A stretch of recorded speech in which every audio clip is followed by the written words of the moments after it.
What's up with it? What's up with it, man? It's the Bronco with the Frog coming at you with another reaction video. We got What Culture. Shout out to them boys over in What Culture. Shout out Simon Miller. Ranking who was really the man in wrestling. WWE Every Year Part 2. Since 2000 to 2009. This is my era. This is the era I started watching wrestling. Ruthless Aggression era. So I know I was about to say John Cena gonna be on a lot, but he was really like 2010s. Nah, he showed out. Nah, he ought to be on here. All I know is I'm finna see Triple H. I'm finna see The Rock. I'm finna see Undertaker and John Cena. Them the four that I know for a fact is gonna be on there. So let's see what goes down.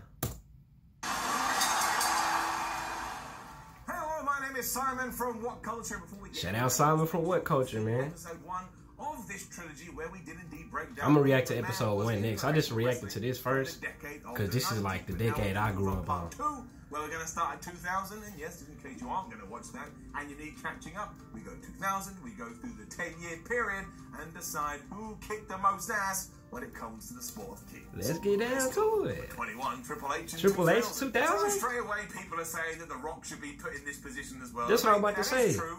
And of course, I thought it was going to be The Rock.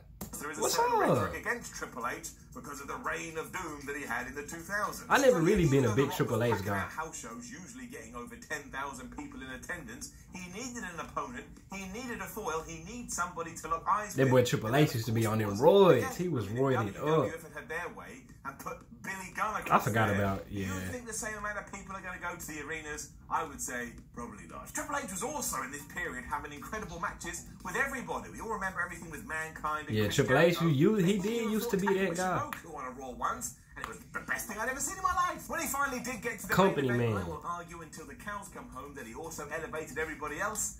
That's why he gets a shout out here. Number 20, Kurt Angle. Kurt Angle, my boy. One of the first years he should have never came back. He should have came back that one match for WrestleMania because there was a great match with Ronda Rousey versus Triple H and Steph, I think.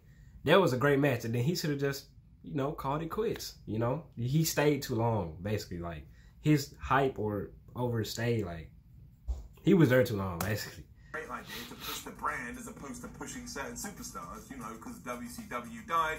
It was also when certain fans went, well, no, look at his neck, bro. Kurt Angle neck been swollen. Characters, I don't care about the 3 initials that are on the marquee. Won a gold medal with a broken freaking neck. Great idea to try and turn Steve Austin heel. So nearly every single person that had been drawn to wrestling during this period went, I don't want to boo that guy. So if that's the story you're telling, once again, click. They went off to I'm not gonna watch football. The thing is, though, while TV ratings and gates were going down, when we got to SummerSlam and we did indeed pitch bad guy Stone Cold Steve Austin, that graphics, those graphics give me so much nostalgia, bro. An incredible pay-per-view buy. So all of a sudden went, oh, the Olympic gold medalist, we should treat him. We should put him to the main event. We did. Absolutely. He had the greatest retirement speech ever. In the ring where you probably could have put him against the Broom and you thought it would have been the best match you'd ever seen. And if nothing else, do not forget what he did at King of the Ring. We all remember the that was that year? That's one of the best matches ever, bro. They dudes landing on their necks and stuff. Kurt Angle was an animal in 2001 and he embraced it like a king. Number 19, Brock Lesnar in 2002. Brock Lesnar became a man in 2002. Yeah, bro. Man looked at him, fell in love, and then told everybody in the company, no matter what. Then he just flat out quit too. You have to let the fans know that the Beast, the next big thing, is exactly that. And if you don't, you're fired. I don't know if he did say that, but I assume Brock was that guy, bro. Dude was doing flips. That big old dude was doing backflips. Well, it did a little bit of a disappointing buy rate, but that all changed when we got to SummerSlam, which was a damn good event, and saw Lesnar beat The Rock for the championship. We were off to the races. He then got put over wonderfully by The Undertaker in the latter part of 2002, and throughout all of this, he just kept getting better and better. Like he got the patience for it. What's from January? Then he went to the UFC and got him a belt over there too. Brock a cold dude, bro. That's a good athlete. The way he's doing his wrestling. I mean, he certainly didn't live up to the successes of other people we've already thrown out on this list, but just think of it this way: if it wasn't for Lesnar in 2002. Who the hell knows where WWE would have been? Number 18, I wouldn't say all that. Kabashi in 2003. We can keep this one nice. I ain't gonna lie, I ain't never heard of this dude. Kabashi did indeed take on Misawa in once again one of those brutal matches. Oh, this is outside of WWE. I thought this was only WWE. That makes sense. They sold the arena out like it was okay. And given that this what is this, New Japan? wrestling for, that was unheard of. Still considered by many as the best wrestling match of the entire decade, it was also drowning in entire decade. We've met time and time before. Hey, I went to a New Japan show when they came down here in Dallas for the tournament or whatever. It was pretty wild, I ain't gonna lie. He was the man, he was the king, and even though, yes, admittedly, these two it was a good past their experience. prime at this stage, they dialed the clock back here, and you cannot say fairer than that. Number 17, Kenta Kobashi in 2004. Again? And using everything we just talked about, Kobashi went into 2004 and just built and built and built and took on every single newcomer. He won and he won and he won. And he just poured fire on this idea that the money was in the chase. No, it wasn't. It was about winning all the time. That's what's up, bro. Badass. And throughout all of this, he even added to his range. He was like a veteran actor. No matter what match you want to go to here, be it Akiyama, Kenta, you know, Kenta. Kenta, I heard of Kenta. Oh, I seen him Kenta wrestle. For all over the place. Everybody was cheering him hard. I was like, who is this Kenta dude? It was also around this time when he started to bump his ass on the apron, which is something now in 2020 every single wrestler has to do. Otherwise, they're not a real professional wrestler. So in that sense, we have to look at him and go, why did you do this? But I tell you, if you're not interested in Japanese wrestling, just go and watch everything he did here. Alright, I'm gonna do that. I gotta get into it, man. I gotta get into it. Batista was my dude, bro. Back in SmackDown, I done had cable to watch Raw. So all I watched was SmackDown, and he was the champ then. While Triple H was involved in some Batista was that guy. Throughout 2005, when Batista managed to finally end that and become the champion at that year's WrestleMania, he had to. I hated when he went bald, bro. Like that's not for him. Batista should have never went bald. Like the hair fits him so good. It kicked off at WrestleMania 21, which did set records at the time. But the really cool thing was that Big Dave got better and better as this. When I think of that big gold belt, I think of Batista.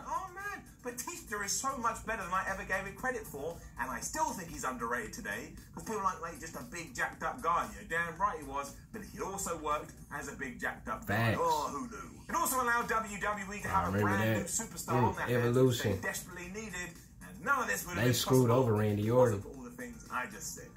Big Dave gets in. Number 15, Mystico. I ain't never heard of this dude. Nowadays, when we talk about Mystico, everybody brings in Sin Cara, which was WWE's creation, and then they just laugh like, what a botch machine. But if you go back to this year and you see everything he was doing in CMLL, oh, I was about to say, I knew he wasn't in WWE in 2000, whatever year. It would sell out. He also took the idea of Lucha Libre and advanced it by about 72,000 years. And if you think some of the variations of the Hurricane Rana we see today are commonplace, no, they're not. They be wrestling their ass off, boy. Right, all types of flips and acrobatics. Sometimes it looked like he was literally hanging in the sky. And it's one of the reasons Simon Miller. Oh, so that's the dude who Sin Cara up today. WWE entrance years later, and he soared over the top rope. I was like, that's the most agile person I've ever seen. Then I learned about the trampoline, and I had to go wash my face. Yeah, oh god, I used to think they really used to be hopping over the.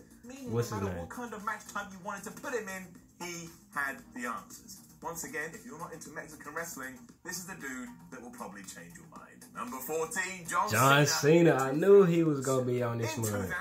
John Cena used to be my guy too. Box office draw in the business, and having that world before all that kitty stuff, when he was hustle, loyalty, aggression, chain gang, that was my guy. Him and Bobby Lashley was both my guy. He really did develop as a performer.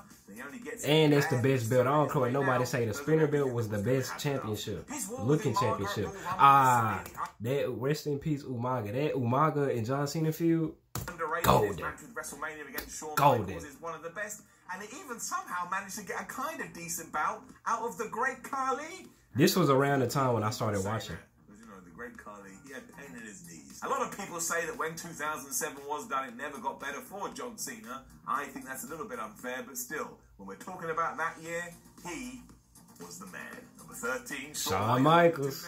Yes, sir, HBK. There was no real standout in any promotion. It's not like there was a money-making machine just waiting to jump out the waters and take a bite out of the apple. So when it comes to creative artistry, there's two people that probably come to mind: Shawn Michaels and Chris Jericho. I was never really a big Chris Jericho guy until into him and Kevin Owens. I mean, until he made the list stuff.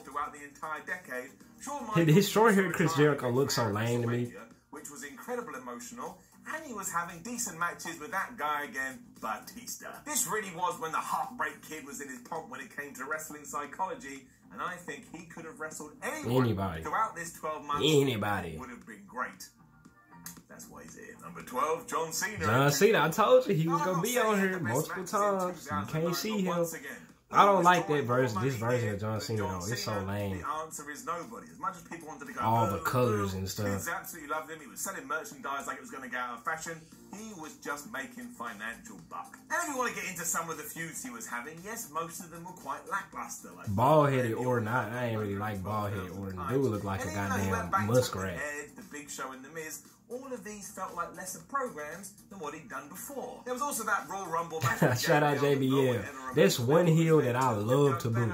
Don't forget what we're talking about here. If it wasn't for John Cena in this period, I actually fear for WWE, which is why he was on top for so flipping long. You can't argue with facts, and there. Shout out John Cena. Shout out Simon Miller for making this video. Who was your favorite wrestler through the years? Let me know in the comments. Like, comment, subscribe. Comment down below what you want to react to next time out.